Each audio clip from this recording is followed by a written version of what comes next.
Hello. The contrast between 19th century architecture and the abstraction of early 20th century modernism is marked.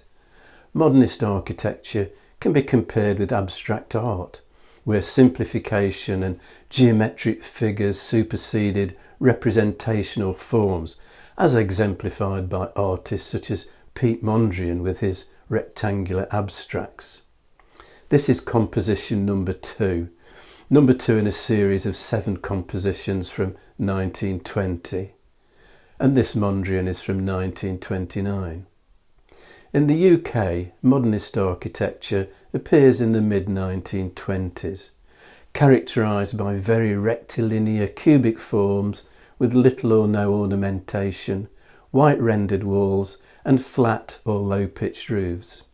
Buildings inspired by the designs of German architects Peter Behrens, Walter Gropius and Mies van der Rohe, and the Swiss architect Charles Edward Jenner, better known as Le Corbusier. Peter Behrens set up his own architectural and design business in Berlin in 1907. For many years he was artistic consultant to the AEG company and designed their innovative turbine factory in Berlin in 1908, as well as houses for AEG's employees. And Behrens' work for AEG went beyond architecture.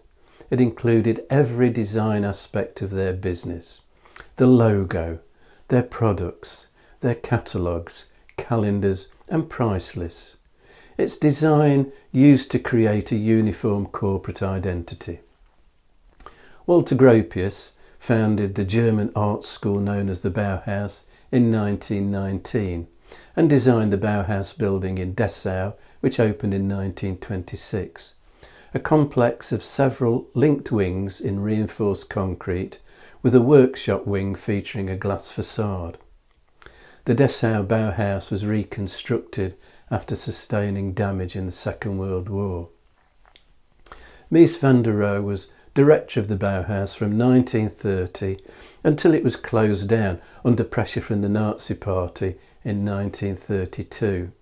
He designed the 2 Lange and Esther's houses in Krefeld, Germany, commissioned in 1927 and completed in 1930 in a spare geometric architectural style.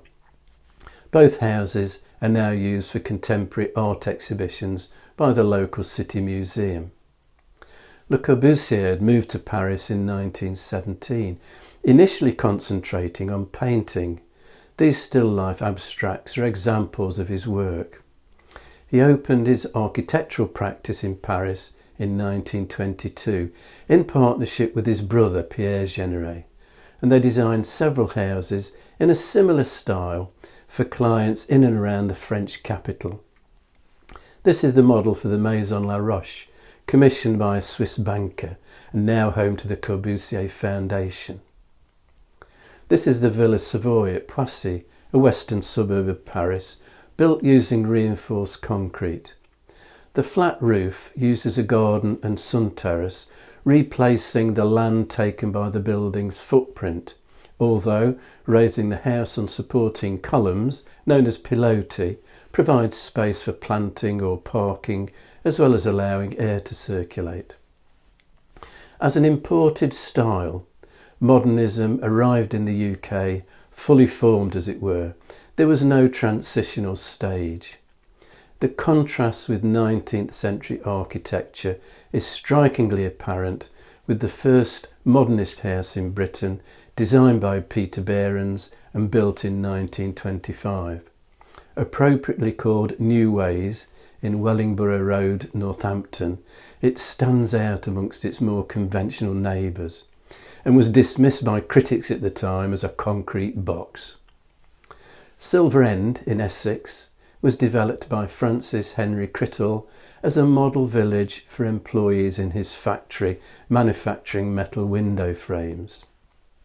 The architect was Thomas Tate, and work began in 1926, the same year that foundations were laid for the high and over house at Amersham. The concrete frame design is by Mies and it's Y-shaped in order to maximise its south-facing facade and its hilltop view over the Misbourne Valley. A 30-year-old Elizabeth Scott, who we met in part 15 of this series, won the commission to design a new theatre at Stratford-on-Avon. Work began in 1928. The new Royal Shakespeare Memorial Theatre was a replacement for an earlier building that had suffered a disastrous fire in 1926. Part of Betty Scott's brief was to incorporate the surviving shell of the old theatre, which she managed to do while still presenting a building that has a crisply geometric modernist form. Well, that's the end of this series, exploring art, architecture and society from 1830 to 1930. I hope you found it interesting. Join me next time for a new topic and a new adventure. If you've enjoyed this video, hit the like and subscribe buttons and click on the notification bell to be informed when the next video is available. Or you can subscribe by clicking on the rose window over my shoulder.